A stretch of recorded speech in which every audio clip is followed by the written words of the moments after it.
mean that when a patient takes a deep breath, what happens? If you are observing the chest and the thorax, what happens in a normal individual, and what will happen if it is an abdominal respiration? The patient takes deep breath, the chest expands. And abdominal compresses. Abdomen goes inside in normal, क्या? अपनी सांस लेके देखो। Yes, sir. अपने आप सांस ऐसे normal सांस लेके देखो।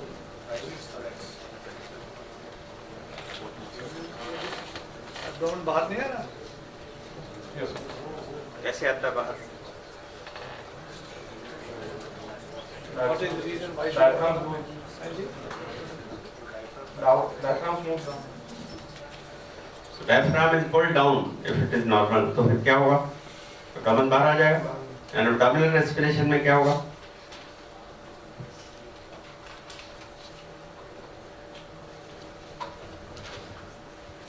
Somebody from the audience, I think, this is simple third year MBBS questions we are asking. Somebody from the audience can also answer that.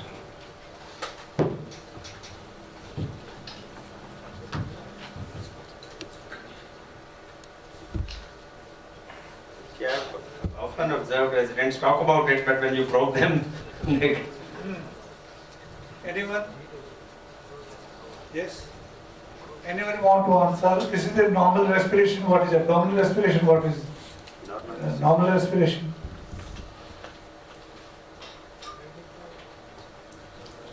In males it is abdominothoracic, and in females it is thoracoabdomen. The abdomen rises up first, and then the females is the other way around.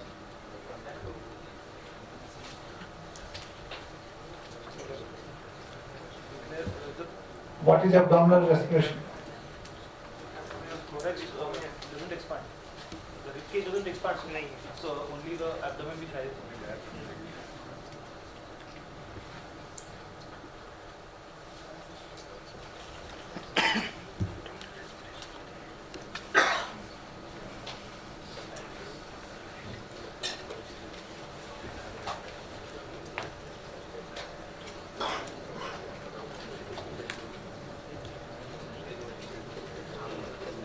I don't know whether you need to answer this or not.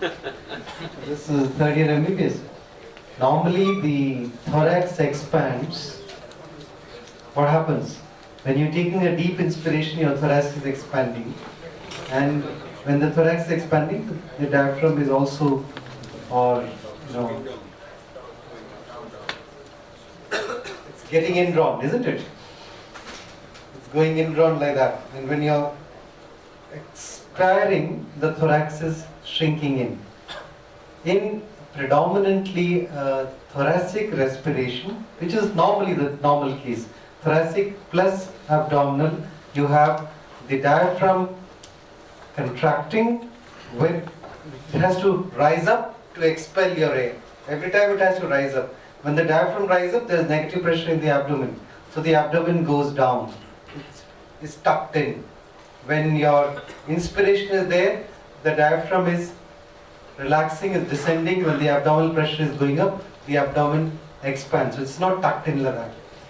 When you have a reverse happening, when only the diaphragm is working, this chest is not expanding. So then what happens? Your diaphragm, with every contraction in the abdomen, so predominantly only when the patient has to breathe out, he has to tuck in his abdomen to expire, and to breathe in, he has to tuck out his abdomen. So it is a reverse of normal expiration movement that is happening. The abdomen has to expand it to increase the capacity there. So it's a reversal of the normal procedure which happens. If the diaphragm is paralyzed and only the chest muscles are working, then again it's a paradoxical movement which happens. When you exhale, the abdomen tucks in. When you inhale, the abdomen goes out. So it's a completely reverse movement that happens. So when you are actually breathing in with only chest muscles, the diaphragm gets sucked in. That means It is intercostal paralyzed. muscles. Intercostal muscles. It's only the intercostal that are muscle working. The diaphragm gets in, there is negative pressure, which is normally not the case. When you're inspiring, the diaphragm gets, pushed down. So it's a completely reverse movement. It's a paradoxical respiration which happens when the diaphragm is not working properly. When you have diaphragm paralysis, when you have phrenic nerve paralysis, every time the person inhales, the diaphragm gets pushed up. So that's a practical problem that happens. And when the person is exhaling, your abdominal pressure rises because of a completely contradictory situation. So you need to be very clear on this. Normal breathing, the abdomen and thorax works in synchronicity. In diaphragm paralysis, when you inhale, the diaphragm doesn't rise up with the movements of the chest. Normally it doesn't rise up. So you need to be very clear on this. What is the root value for the diaphragmatic this nerve which supplies the diaphragm, phrenic nerve? 3, 4. And intercostal muscles will be lower than that. So often the diaphragm may be the only functioning thing, and the intercostal muscles may have paralyzed in a cervical lesion. That is why he is surviving. So the abdominal excursion is completely reverse of the normal excursion when the diaphragm is paralyzed. Is it okay? That's a thoracic respiration. Only the thorax is working, abdomen is not working.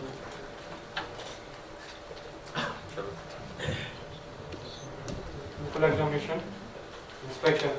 I have examined the patient from. So general physical examination, liver, spleen, prostate, कुछ बोलना चाहिए था कि नहीं? That is what was the question. In such a case where there was a possibility of a mitotic lesion, should have mentioned lymph nodes, particularly lymph nodes, There is no liver, spleen, thyroid. इसके हिसाब से just हाँ इसके साथ. guy is more focused on the injury. He's not coming out of it. So that is the importance of general physics. चलो आगे. Now you want to present the which examination? Spinal examination? Yes, sir. चलो. Inspection. I have examined the patient from back, side, and front in supine, prone, and sitting with assistant position. My combined inspective findings are head back centralized, both Is shoulder able to sit area, comfortably? no, with assistant. Assisted. But he can keep sitting himself without any support once he is made to sit. No. You have to support constantly. Yes, sir. So is it a desirable practice to examine the patient in when this examination should be conducted or not conducted according to you?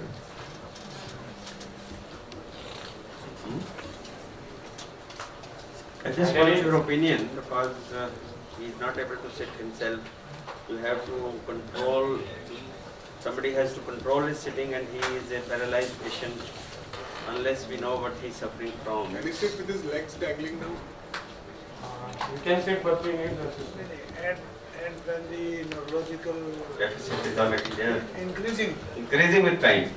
is still progressive, the very point that you ask you assist the patient to sit down, it can be a complete paraplegia, quadriplegia. It is contraindicated. Because we don't want to do any further harm, do no harm from a situation which the patient is already having. So till the time we are sure that I think it is risky to make him sit like that. So you may say that I didn't intentionally make him sit because of this reason. Chalo. So, normal curvature,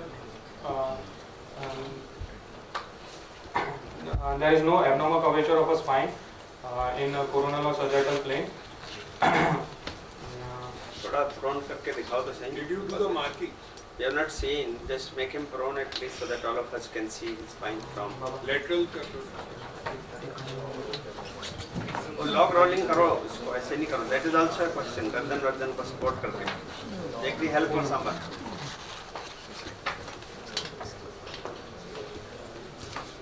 Careful, he may not fall off, Yes.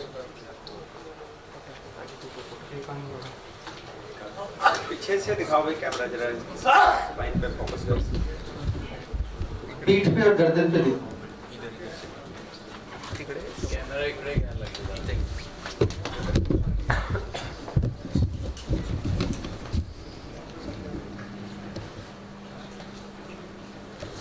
Cervical spine to the coccyx है सारा नीचे तक expose करो. थोड़ा सा underwear भी loose करके expose a bit more so that we can see the whole spine.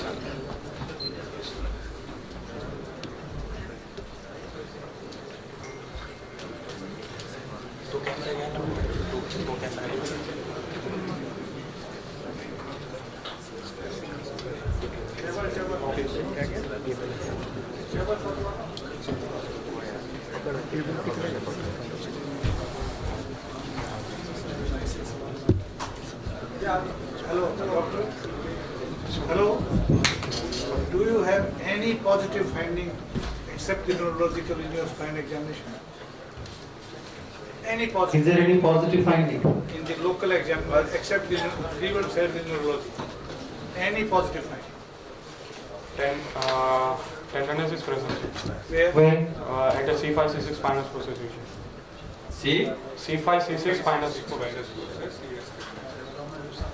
how जरा कैसी? Let us see. Because he was the way he was moving the neck, was lifting like that. I don't expect much. Let's see. He was allowing a reasonable amount of movement also. Yeah, he was doing this. He was lifting his neck, he was moving his neck. Direct, indirect, ये word use करते हैं या skin tenderness करते हैं? direct. So direct tenderness is you are directly pressing the spinous process, and if that is positive, what does it mean?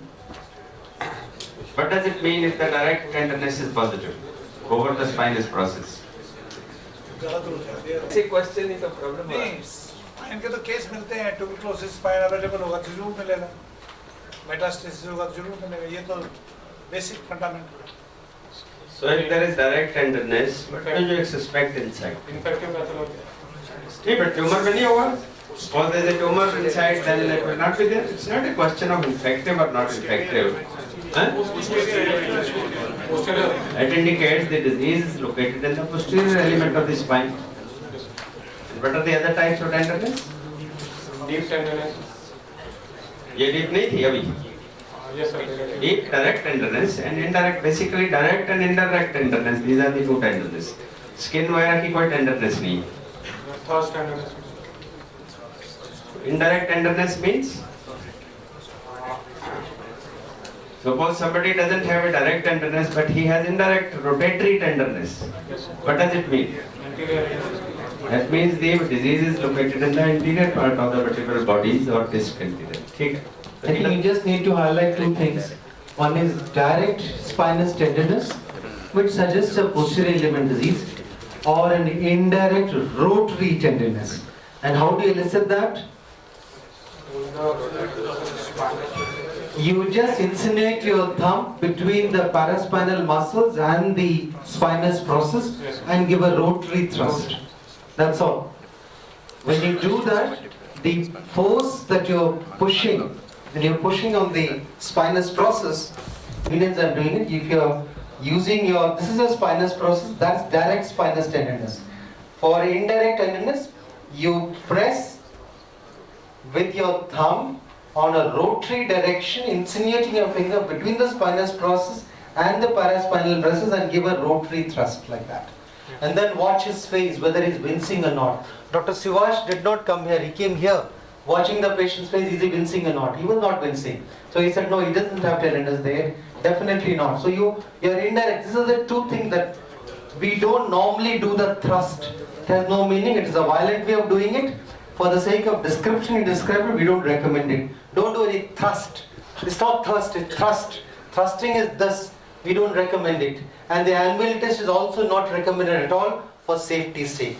So there are 4 different methods. One is the direct posterior, the other is the rotary indirect, which suggests a tenderness because of an anterior vertebral body disease, because the force gets transmitted to the front.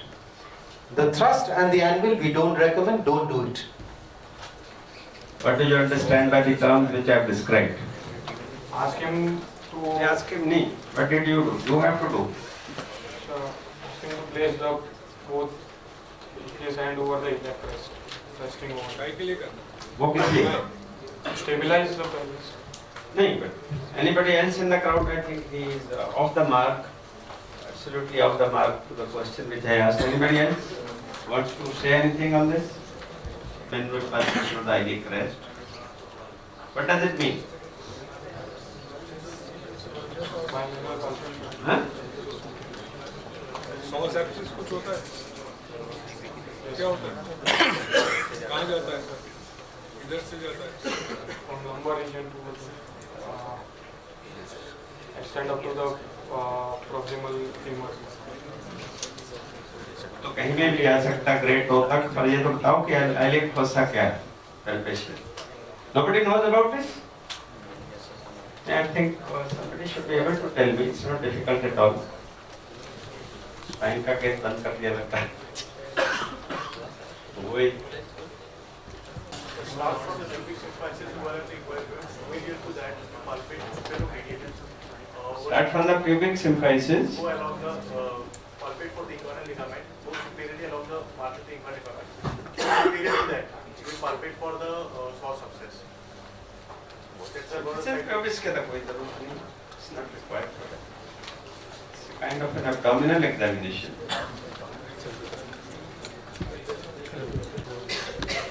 Iliac crest between the two fingers. So that is actually to differentiate an abscess from an iliac beneath. But if it is arising from the crest, then you can't hold it. It becomes very thick because the whole thing is widened. These are basic parts of the examination. Iliac fossae depalpation to detect an iliac fossa abscess.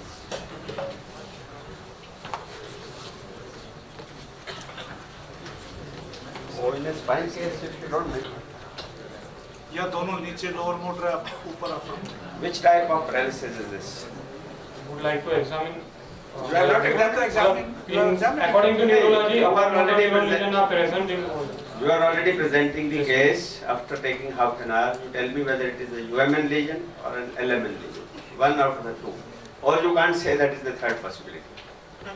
UMN lesions are present in all. Acha, demonstrate some physical sign because of which you say that it is a UMN lesion to everyone sitting here. Demonstrate some signs. पहले enumerate कर दे फिर demonstrate.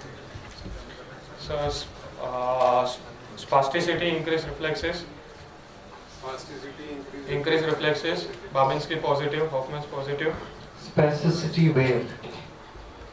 Lower limb, upper limb? lower limb, sir. Only lower limb. If Which only type of upper limb spasticity? is, it is normal. Upper limb is normal, Just Hoffman's. Not- pathological, only pathological. not lower motor neuron in the upper limb. No. A lower motor neuron lesion is अभी तो present बात in upper करोगे. limb. That is what we were asking. Huh? Upper motor neuron lesion present in lower limb. Lower motor neuron lesion is present in Upper limb. Yes, sir. But how is it possible? Just tell me. It indicates what? I said it is dual lesion. Indicates what? What are the two types and which? Initiation of movement, we feel a resistance, and over some Velocity dependent. Velocity You suddenly try to देखो करके इसमें है क्या? You suddenly try to flex. Is it there? Not there, no? या right में है, left में नहीं है. You see, your hand should be, the right hand should be on the hamstrings. What are you checking? Your increasing tone of the hamstrings is what you're checking by doing this. Right में कैसे? Now you're feeling for the tone of the hamstrings.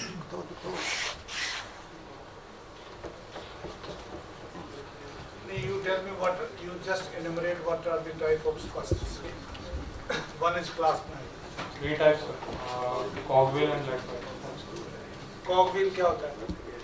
Alternative resistance and then free, then relief of the resistance. Again, the resistance is felt. Alternating resistance and free movement is felt. And lag pipe throughout the movement, the resistance is felt.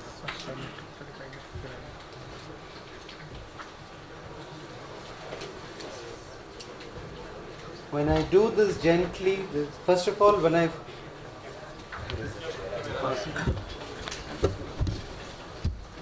He's an elderly person. I don't. It's not a lead pipe rigidity where it's a uniform thing that. So, the initial phase, it is more. As I let it go, it's less. So that's more like a clasp knife thing, if you would say. A lead pipe one would be uniform right through. It is not uniform right through. So it's a spasticity that is there clearly in the upper limb. Thus, demonstrable by movements of the lower. Is that clear? But in clasp knife, it will be the quadriceps which will be more spastic than the hamstrings, rather than the hamstring being more than the lower. Because there are various stages. Paraplegia and extension, when it is progressing to flexion, then the flexor spasm increases. In this case, I didn't find any quadriceps sudden break. Right side is slightly more than the left, that I would It's say. more difficult to palpate for a quadriceps spasticity. Then it's far easier to palpate for a Yeah, that's right. hamstring. So when you're flexing and extending, it's far easier to feel for that. Because quadriceps is a bulkier muscle. So you don't feel that like that. So that's what you have to check for. Normally you elicit just this, either lead pipe or spasticity, which is a clasp knife. Shall What are the other findings? quickly enumerate? The reflexes, knee reflexes and ankle reflexes are exaggerated. Because I will show. Babinski's